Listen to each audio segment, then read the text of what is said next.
Assalamualaikum warahmatullahi wabarakatuh. Kami dari kelompok 1 akan menyampaikan hasil diskusi kami yang berjudul Etika Pengembangan dalam Pandangan Islam. Saya Ibrahim Nurani sebagai moderator. Ya, kami akan menyampaikan hasil diskusi kami yang pertama akan dibacakan oleh Alza.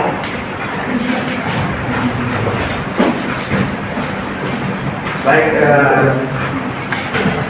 yang pertama ada A, pandangan Islam terhadap pengetahuan dan teknologi.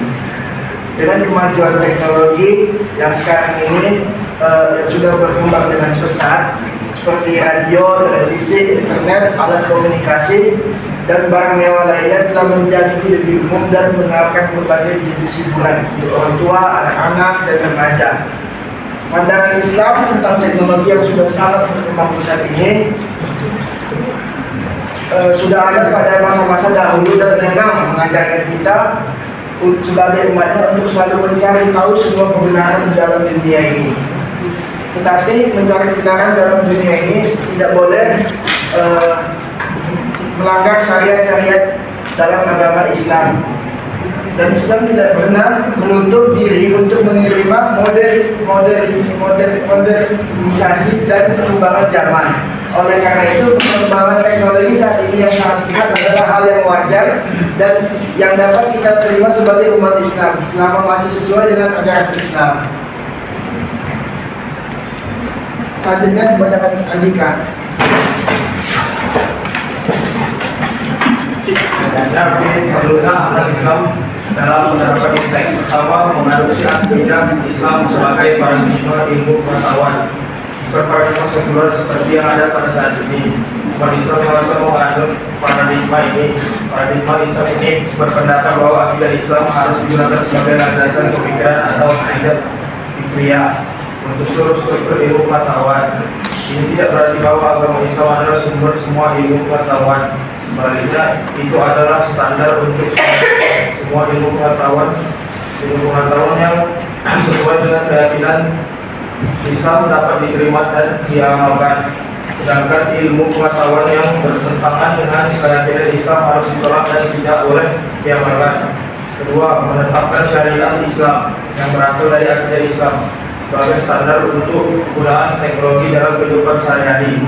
Tidak ada alasan bagi umat Islam untuk menggunakan standar manfaat atau utilitarianisme atau pragmatis seperti yang ada saat ini. Sebaliknya, standar inilah yang dapat digunakan.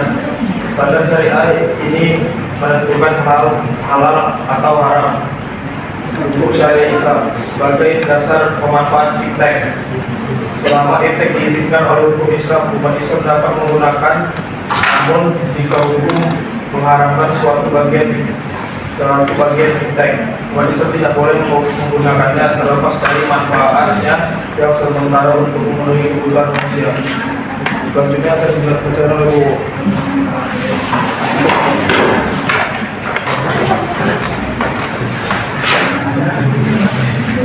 Jadi, sinergi ilmu dan pengintegrasiannya dengan nilai dan ajaran agama. Dengan mempertahankan sinergi antara agama dan ilmu pengetahuan secara konsisten, akan memiliki sumber daya yang dapat diandalkan untuk menerapkan pengetahuan dengan didukung oleh spiritualitas yang teguh dalam menghadapi dunia. Islam tidak lagi dipandang sebagai agama yang bersih, sebaliknya dilihat sebagai sarana untuk kemajuan ilmu pengetahuan dan teknologi, dan sebagai kebutuhan untuk mengaktualisasikan diri di berbagai aspek kehidupan. Kesimpulan dari presentasi kami hari ini adalah dengan adanya pengetahuan dasar tentang ilmu Islam akan memungkinkan seseorang untuk menjadi sadar akan Tuhan. Oleh karena itu, kepribadian dan ilmu Islam merupakan dua komponen yang saling menopang satu sama lain. Dan ketika keduanya bekerja sama, mereka menjadi fondasi untuk kemajuan teknologi dan sains.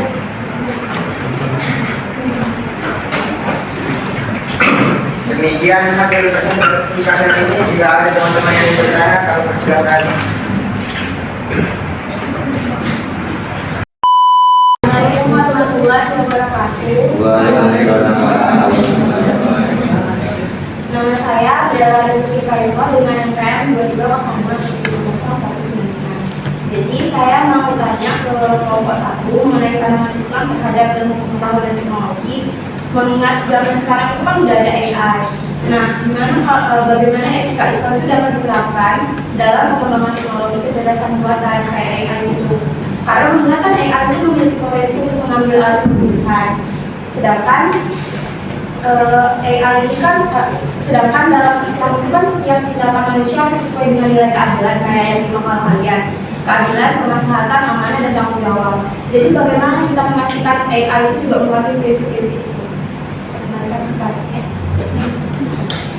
Prinsip-prinsipnya itu kan ada di makalah kalian. Kalau misalnya setiap tindakan manusia itu harus sesuai dengan nilai keadilan. Jadi gimana pandangan Islam itu dalam harus mematuhi prinsip itu?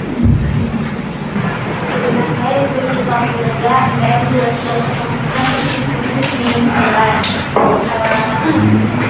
Saya ingin bertanya pada kelompok 1, siapa yang seharusnya berperan sebagai otoritas untuk menentukan apakah sebuah teknologi sesuai dengan etika Islam?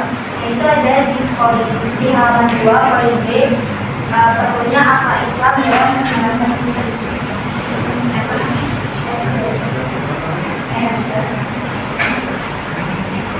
Six hours later. Saya mau menjawab pertanyaan dari Yabes.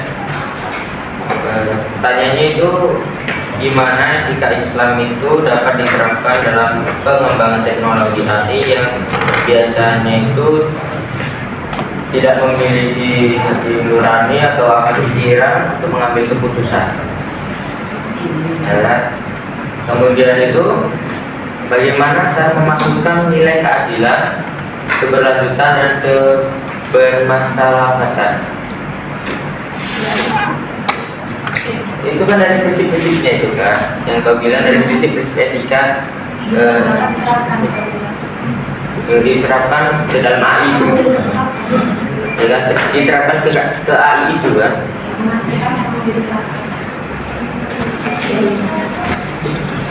Kalau menggunakan AI itu kan berdasarkan data-data informasi yang dimasukkan, kemudian di keadilan itu berarti bagaimana menerapkan keputusan itu ke dalam keadilan. Sedangkan keadilan itu bukan merata, melainkan meletakkan sesuai dengan apa yang dibutuhkan. Menggunakan informasi yang dimasukkan ke AI itu membuat keputusan yang relevan walaupun tidak optimal karena tidak menggunakan akal dan nurani. Kalau keberlanjutannya itu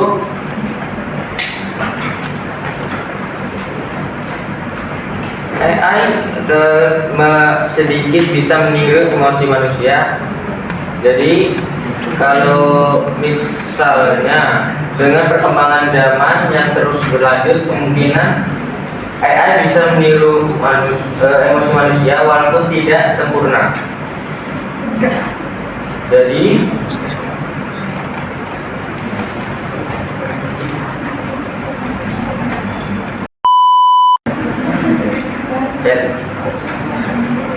itu saja yang bisa saya sampaikan. Gimana? Agak masuk.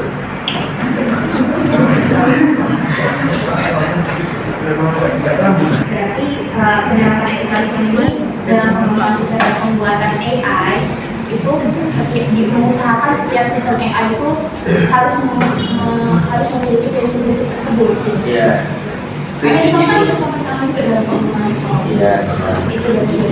Ya, kan informasi-informasi itu bisa dimasukkan ke AI dengan syariat Islam. Kemudian kan AI itu bekerja dengan informasi itu.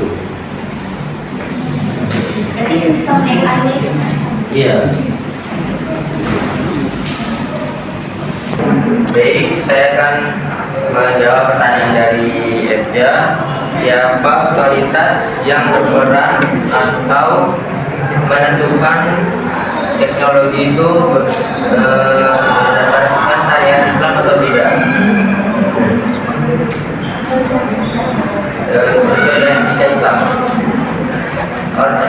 otoritas yang berperan dalam menentukan kesesuaian teknologi dengan etika Islam idealnya adalah gabungan antara ulama ahli fikih, pakar teknologi, dan lembaga fatwa resmi seperti MUI atau Dar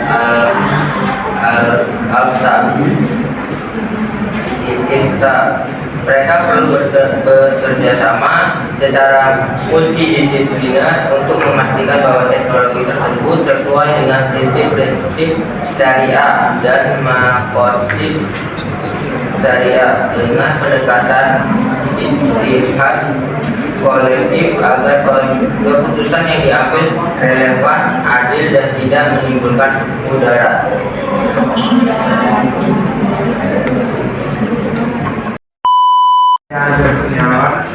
Jadi pertanyaan itu tadi rambu-rambu pengembangan Islam dalam melakukan yang tahu saya Islam itu menekankan kita umatnya untuk belajar dan Al-Quran sendiri juga ada kata Iqra yang artinya bacalah. Itu bisa dari sifatnya maksudnya itu bukan kita untuk membaca dan mencari ilmu.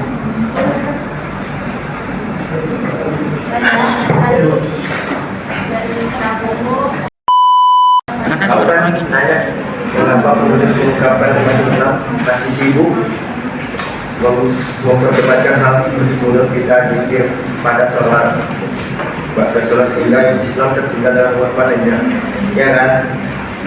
Jadi kenapa sementara apa yang menuliskan?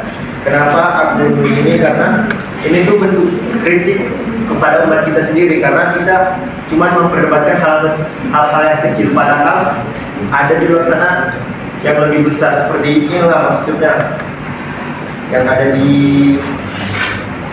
makalah kami, yaitu saat bangsa-bangsa lain sudah berhasil membangun stasiun luar angkasa dan berpikir tentang bagaimana mengirimkan pesawat ruang angkasa berawak emas, sementara umat Islam masih memperdebatkan hal kecil yang kau bilang tadi. Itu maksud saya di Indonesia ya mengkritik doang. Enggak. Tapi kan kalau kritik kan berdasarkan argumen yang jelas berarti kan. Iya kan? Jadi kan ada buktinya kan. Ada. Kan Islam memang masih antara yang dengan Muhammadiyah kan. Dari Muhammadiyah itu masih yang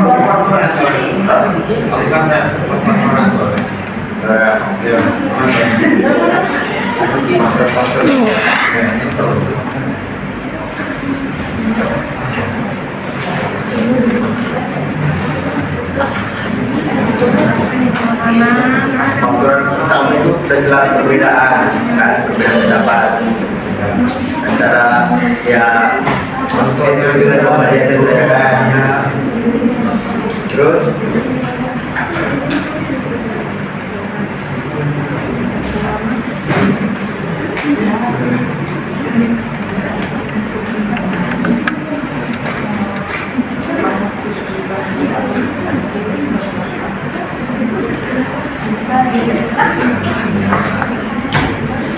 selanjutnya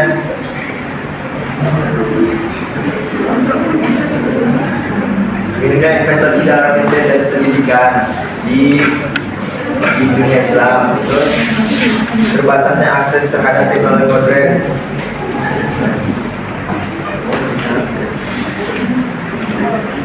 Terus itu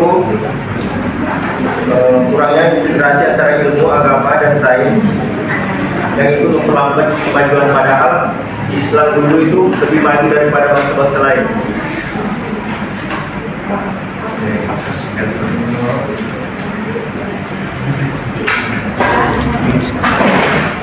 Nanti pertanyaannya bisa kerja.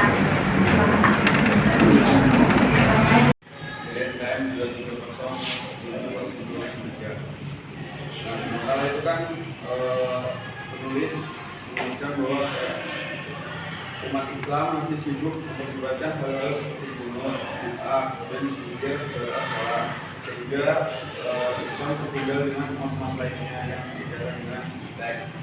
Nah, berikan atas faktor itu.